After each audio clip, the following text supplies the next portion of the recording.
Hey guys, thanks for joining me today for this Bluebird painting in oils. If you haven't already, please check the description box below. It'll have a list of all the materials I used as well as a link to the reference photo I used for this painting. So I'm starting by blocking in the background, and I'm using a mixture of some cool grays and warm grays. And this is the part that I wish that I would have changed in this painting. I probably would have blocked in the entire background first, let that dry, and then transferred my image on top of that. I think doing it that way would have made an easier work surface. I would have a place to rest my hand on because the background would be dry. But you can do whatever process you're comfortable with. And so now I'm taking some darker colors and I'm starting to map in all of the shadow areas that I see. And I usually like to start with oils. I usually like to start with blocking in all of my shadow areas. That way the dark color will remain dark. And you'll see at the very end I go back through and that's where my darkest darks come in and my lightest lights come in.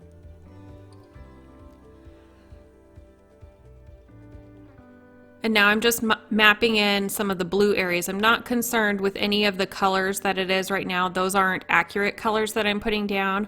They're just a mixture of some of the blues that I had on my palette, and I'm just concerned with all of the values right now.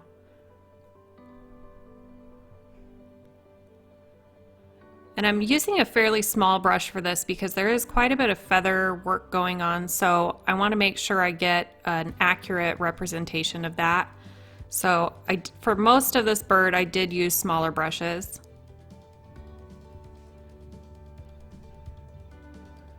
And I want to get these base layers in because I want them to dry so that I can go on with my next layer. And I am mixing a little bit of gallic medium into all of these mixtures, even the background mixtures. I am mixing a little gallic medium and some turpentine into that, and that's just to help aid in the drying process. I believe I did about 4 different layers on this. So this was not done all in one sitting. However, what you're seeing right now was the entire bird and some of the branch was all blocked in at one time.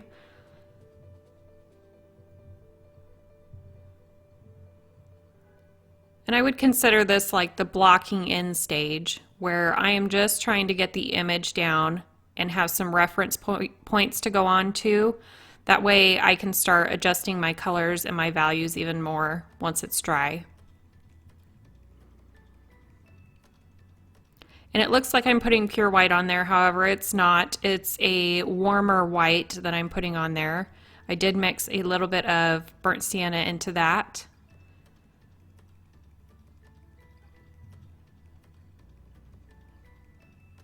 And I do have my reference photo that I'm working from off to the left while I'm working. That way I can refer back to that. And when I'm blocking in, I am just looking for the general shapes and the placement of those shapes. And sometimes in the feathers you can see a little bit of a pattern in the feather, and that's what helps me block in my lights and my darks. I'm not going for any detail at this point, just kind of getting a little bit of texture in there, a little variation in values, but no detail.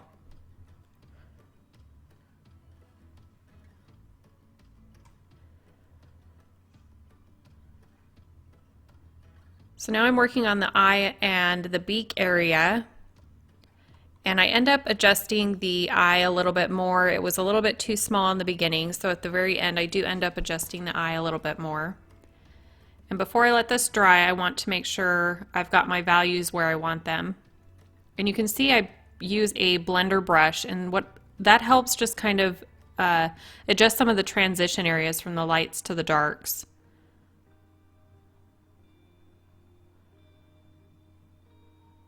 In the reference photo, the branch it had quite a bit of detail in it, and I didn't add any of that detail. I wanted to really amp up a lot of the coloring in there and play on the warm and the cool tones in there. So I really didn't pay attention to much of my reference photo for this. except for where the highlight and the shadows were, and that was it. As far as the coloring, I just kind of took it my own way with that.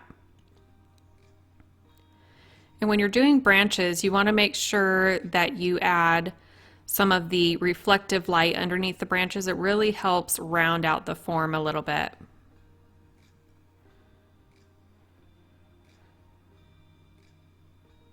So now I'm kind of playing around with the background, trying to decide how I want these branches and if I even want them in there. So I kind of put them in and then go over them a little bit and put them in again.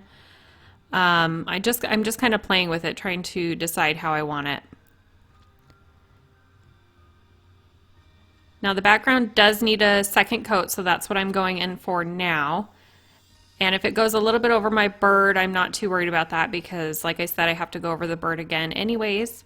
So now I'm just adding a second coat to the background and really just kind of playing around with it, seeing how I want it to kind of flow and where I want some of the darker tones and lighter tones. I want to kind of give it a little bit of motion back in there too.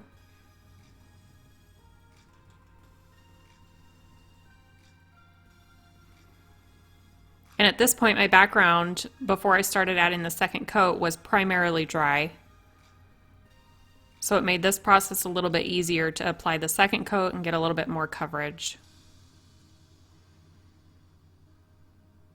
And I don't have any medium mixed in with this coat here.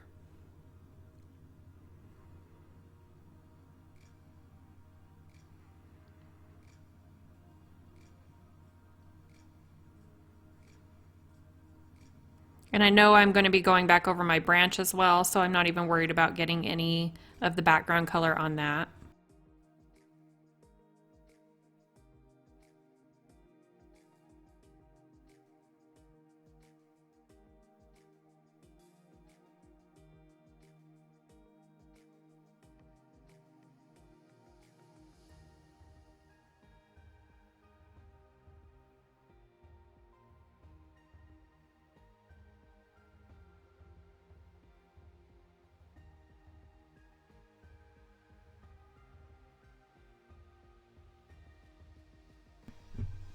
So now this is the next day after it had dried a little bit. My background is still wet. It seems that titanium white takes a long time to dry, even with a medium mixed in.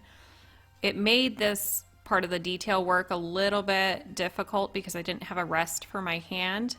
So that's why I suggest in the beginning that if you're going to do this, paint your background in entirely, let that dry completely, and then do your sketch and your painting on top of that. So I'm just paying close attention to my reference photo, making sure I'm getting the shapes right and the values correct. And you can see with the bird being dry now, it's a lot easier to get a darker color on there and a lighter color on there. It's not mixing with any of the paint underneath. That's why it's important to get a base coat down first, let that dry, and then go in with your next coat.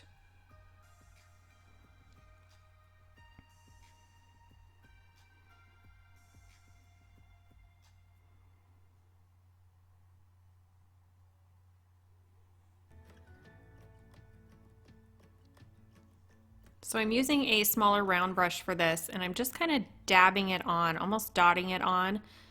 The canvas that I'm using is 11 by 14 inch, and so it's pretty small for that kind of detail. So I just wanted to get some texture and the illusion of detail in there. And you'll see I put the paint on, and then I take a dry brush and kind of feather some of that out, and that leaves some hard lines and some soft lines, and that's where you get some of your realistic look from.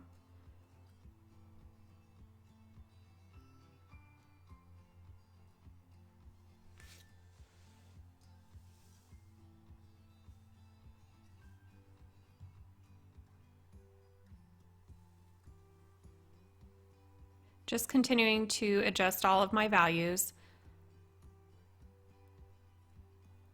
Really trying to get an accurate color representation on the bird now.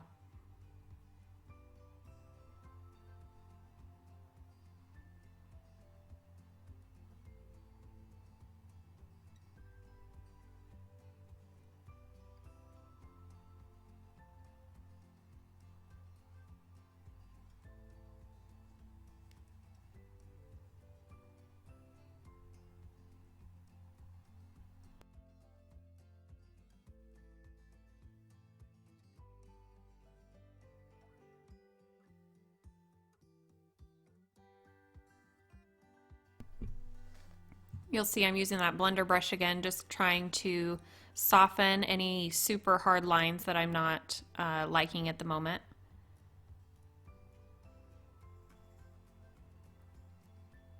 You can see how much darker I'm able to get that now that the paint underneath is dry completely. And this isn't even the final color that it'll be.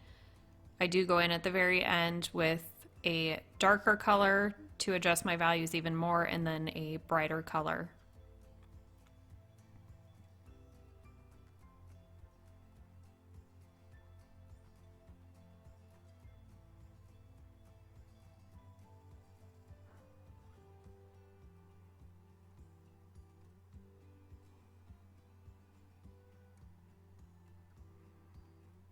And for this painting, I decided I wanted to try out a linen canvas panel.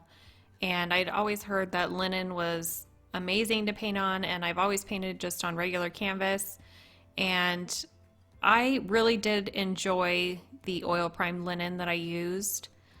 It was a little bit different. The texture is a little bit different. It's definitely much smoother, which was nice. The only thing that I didn't like about it was that I do like to block in with acrylic first and then go over with oils, and you can't do that with an oil prime linen. You have to just stick with oils for the entire painting. So that was the only downfall, but as far as the texture and application goes, I really did enjoy working on the linen canvas. They're a little bit pricier, but I think they're worth it.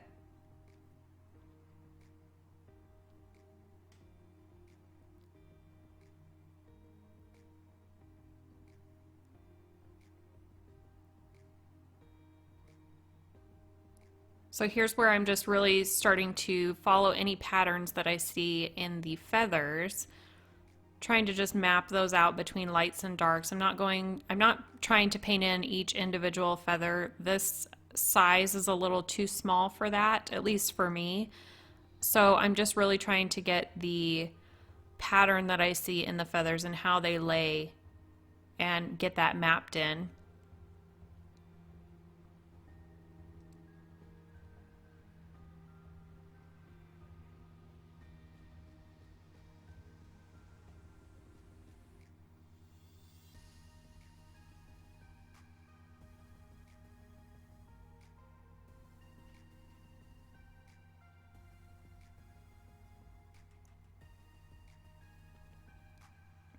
Blending everything out again. I just like to do that and leave the harsh lines for the very end of the painting.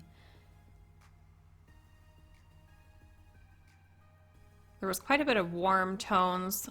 The sunset colors were kind of reflecting off of the feathers a little bit, so I wanted to make sure I get those in. They're very subtle, but they do add a lot to the coloring.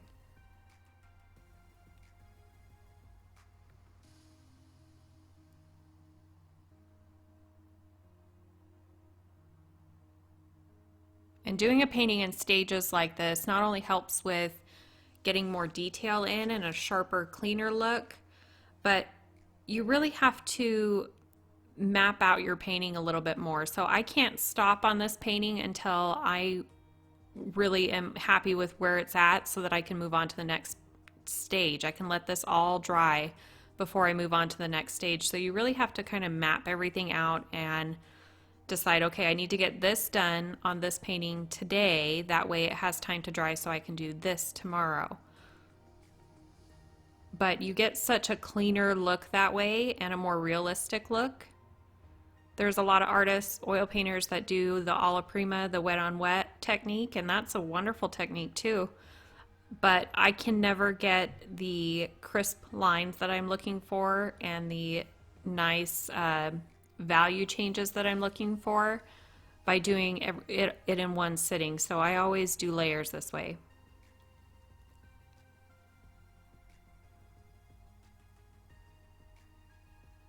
And here I'm mapping in his feet, and I didn't want to put too much detail into his feet, so I did it fairly quickly.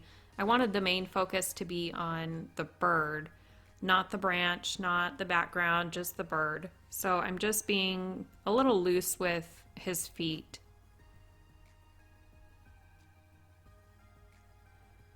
Just going back in and adjusting my values on the branch, trying to give it a more dramatic look of the light and the dark. Once I adjust that shadow color, you can really see that the highlight area comes forth a little bit more.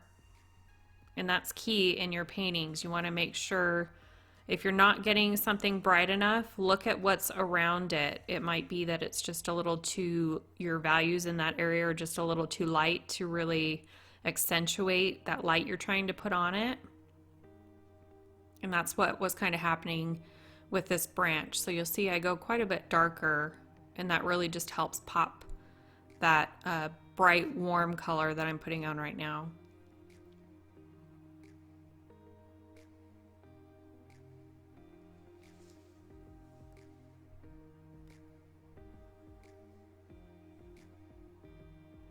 Now I'm doing the background again, kind of mapping everything in how I want it. The background at this point is primarily dry. This is the next day, I believe, and so the bird is primarily dry as well.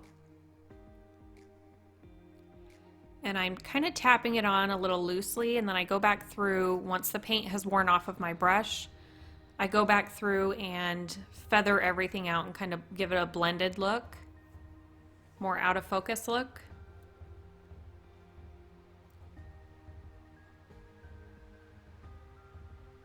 I wanted to make sure I had in some warm and some cool tones in there, so I'm adding a little bit of that warm color that was on the branch in the foreground. I'm adding a little bit of that to the background. That just helps tie everything together, really.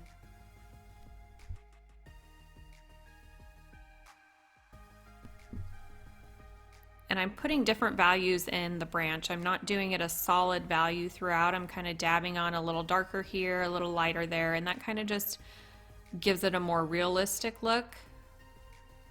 And then the two branches that are kind of going at an angle off to the corner in the right, I wanted to make those a little bit darker so that they appear a little closer.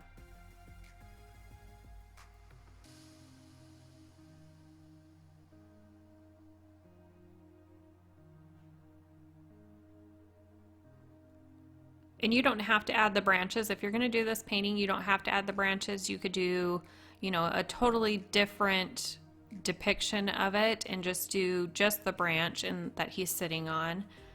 Kind of make it your own however you want.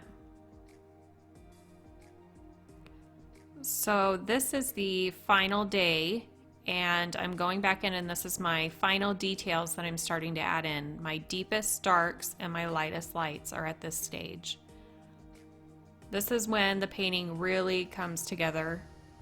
It really looks three-dimensional and realistic at this point.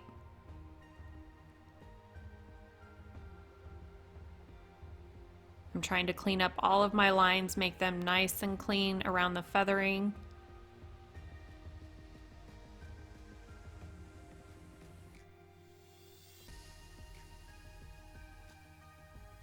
Doing the same technique where I lay the paint down and feather it off with a clean brush, but I'm leaving some harsher edges in there as well.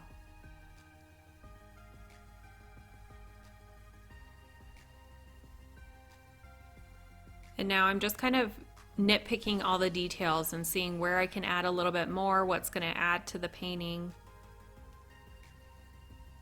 And those feathers in the back really needed to be amped up, so I did take some of that warm color that's on the top of his head and add that to the edges of the feathers.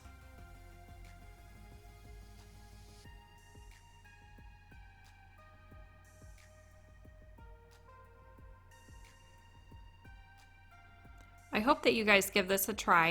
It was a lot of fun to do this painting. It was fairly simple. You could take it, you know, as far as you want. You don't have to make it super realistic. You can do your own rendition of it. But if you do try it, I would love to see them. If you could hashtag it on Instagram or Facebook, Boz Art Tutorials, then I'll be able to see them. So now I'm just trying to detail out some of the belly portion, adding in a little bit more distinct feathers in that area. And you'll see I go back through with a liner brush and add in some of the white feathers over the branch. And that just gives you a realistic look without having to paint in each individual feather.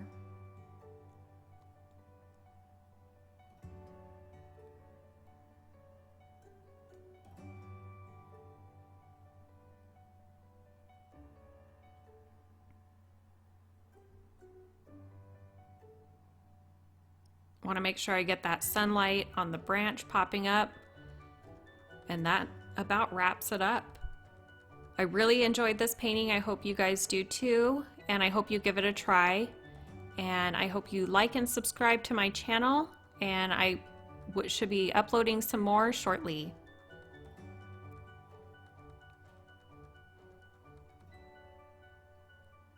Here's the finished painting. I hope you like it. Please like and subscribe. Thank you, everybody.